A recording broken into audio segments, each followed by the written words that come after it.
Now, in software engineering, let us talk about the software architecture. Whenever we want to make certain software, we have to first model it, make a model. Then we need to make the architecture, and then we can start the designing. So, software architecture, it implies the global design, whether it is true or not, we are going to see, and whether the architect is equivalent to the designer, we are also going to see that. So, first of all, why we need to bother about the architecture? Okay, we have already created a model. Now, why do we need to bother about the architecture? Why need we to design the architecture? So why not to design altogether, just doing making some design of an architecture or architectural design, why it is required? We'll see the waypoints and view models for this architecture and architectural design, and the styles which are used in various architecture and software terms. So architectural styles we are going to see. Then the assessment. Once you have made the architecture, it is fine, it is very good, it is commendable job. But what about the assessment? Because if you say I have done a good job, who is going to say that you are going to have done a good job before you are being assessed? And then the important part is your role. If you are an architect, what is your role as a software architect? So the role of architect is like this. First of all, if you are an architect, first you need to understand the requirements. You have to present the solutions, and a solution to whom? To the developers who are going to develop, software developers.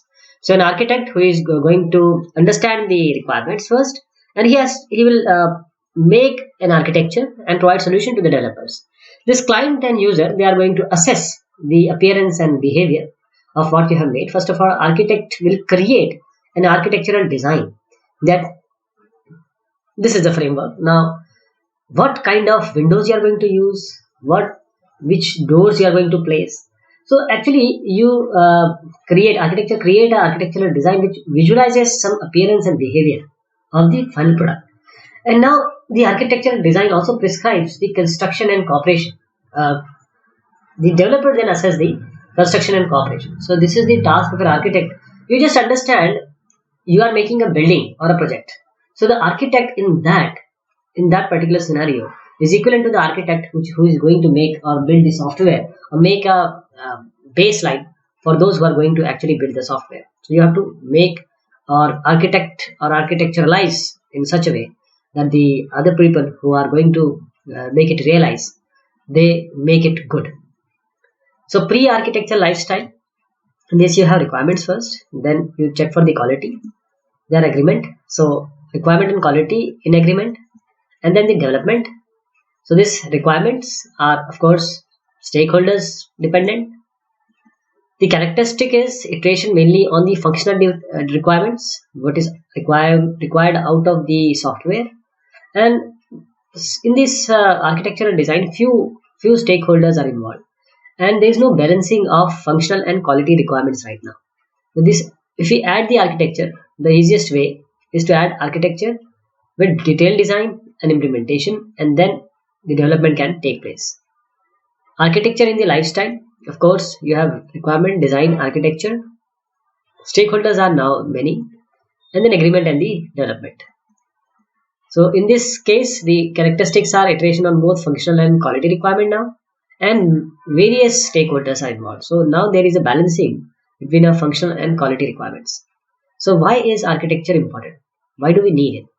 Architecture is the vehicle for stakeholder communication.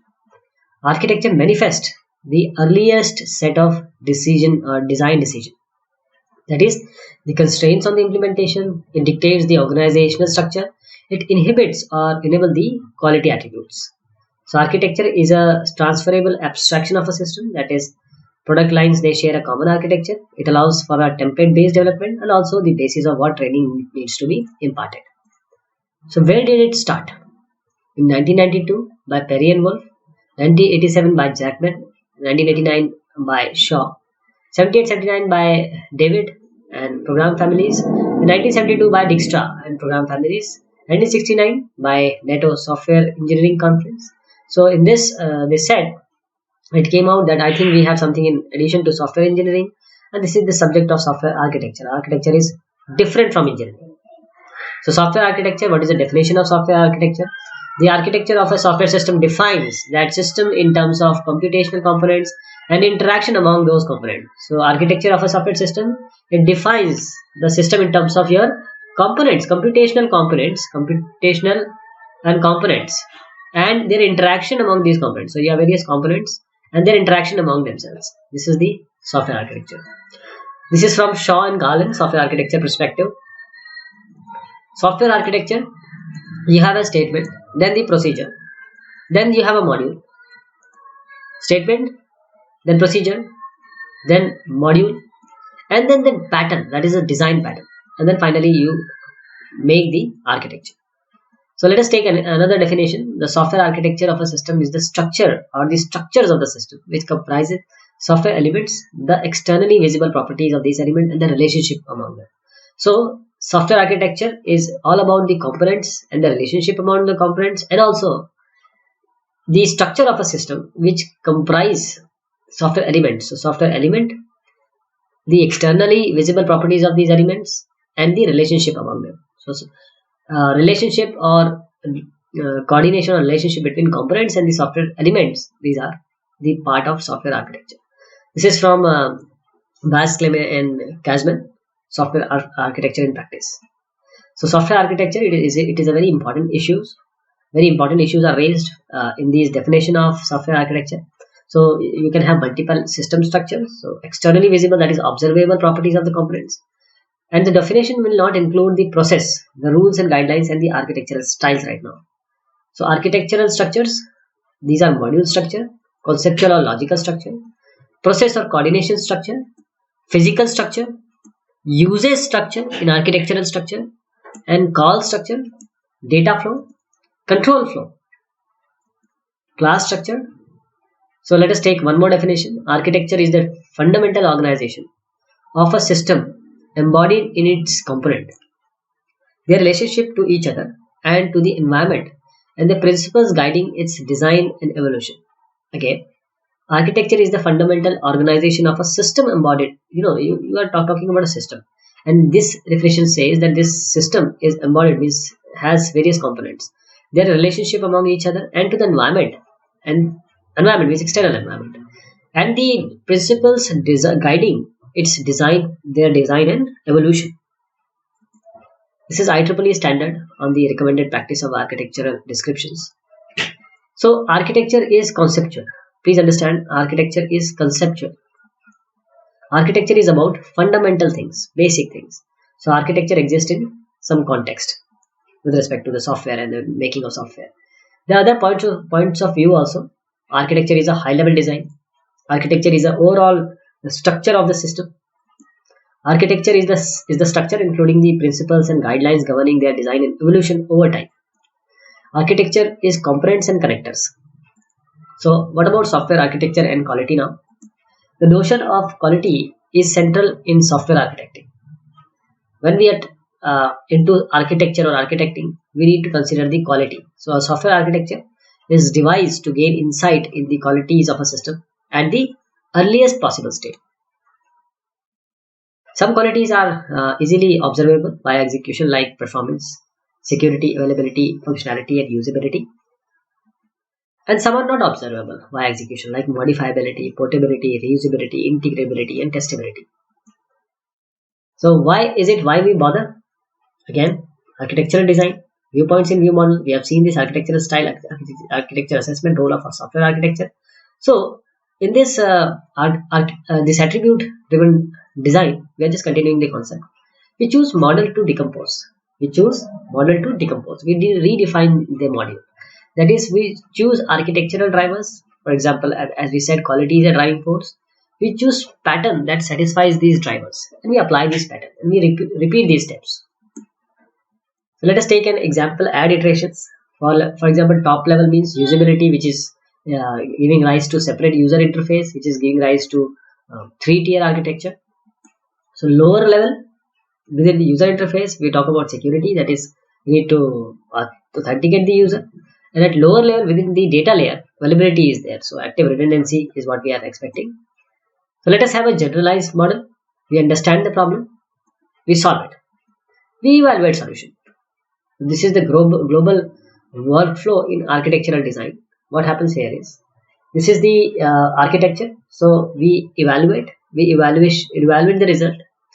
If some backlog is there, along with the context and requirement, we synthesize it. We again go to the architecture. So in this generalized model, we have backlog that can be assets, ideas, constraints, and requirements. So again, architecture is evaluated. Evaluation result is given to backlog. Along with this, it is synthesized again. Design issues, options, and decisions. A designer is always faced with a series of design issues. These are the sub-problems of the overall design problem. So each issue normally has several alternative solutions. For example, design options. So designer make a design decision to resolve each issue what is being faced by him. So this process involves choosing the best option among the various alternatives available to him. So how to take decision? This is a problem space. This is a decision space. So you design a problem, sub problem or various issues can be there. So we divide them into sub problems, and then we design. These are design options. Design options. So we take decision on the best option. So these are the alternative solutions. These are all alternative solutions. The decision space could be, this is a kind of decision tree. So a space of possible design that can be achieved by choosing different set of alternatives. Say client style, it can be client server, it can be monolithic. Client server, it can be fat client or thin client. In thin client, it can be client in a separate user interface layer, or no separate user interface layer. If it is client in a separate user interface layer, it can be programmed in Java, VB, or C++. So is it a tree or graph? So issues there and options, they are not independent. So they are not independent, they are somewhere related, right? So for example, this flexibility is either layered, or you can provide the model view architecture, model view controller. This is more than just IT. Technical and non-technical issues and options are intertwined here. Means like this. So architects deciding on the type of database versus the management deciding on a new strategic partnership, or management either deciding on some budget. So some decisions are related to norms, tacit decisions. There are certain rules and regulations that guide you to adopt certain design. So what are these decisions? They can be implicit, like undocumented, unaware, tacit, and of course based on previous knowledge. Explicit means undocumented. It will vaporize over time. Explicitly undocumented means tacit and for personal reasons. Explicit documented is preferred exceptional situation. So why is documenting design decisions so important? We want to prevent repeating or expensive past steps what we have already done. We want to explain why this is a good architecture, and we want to emphasize qualities and criticality for these requirements and goals. And we want to provide context and background. That is why documenting design decision are so important. So what are the uses of design decisions? These are to identify key decisions for a stakeholder. We make the key decision quickly available. For example, introducing new people and making them up to date. So we get a rational, validating decision against some requirements. And also uses of design decision include the evaluation of impact. So if we want to change an element, what are the elements impacted? Design issues and decisions. So we clean up the architecture, identify the important architectural drivers. What are the elements of design decision? First is design issue being addressed. What are the issues? Design issues that are being addressed. Decision making status. Is it pending or approved? Assumptions. What are the underlying assumptions? And alternatives of design decision. So rationale is why this design decision or decision has been taken. Implications can be, say you need further decisions also. You are satisfied with what you have done. So the pointers to design decisions are all these which we have discussed earlier also, because they have specifically talked about architectures only. So this is all for today. We'll be taking the next part in the next session. Thank you so much.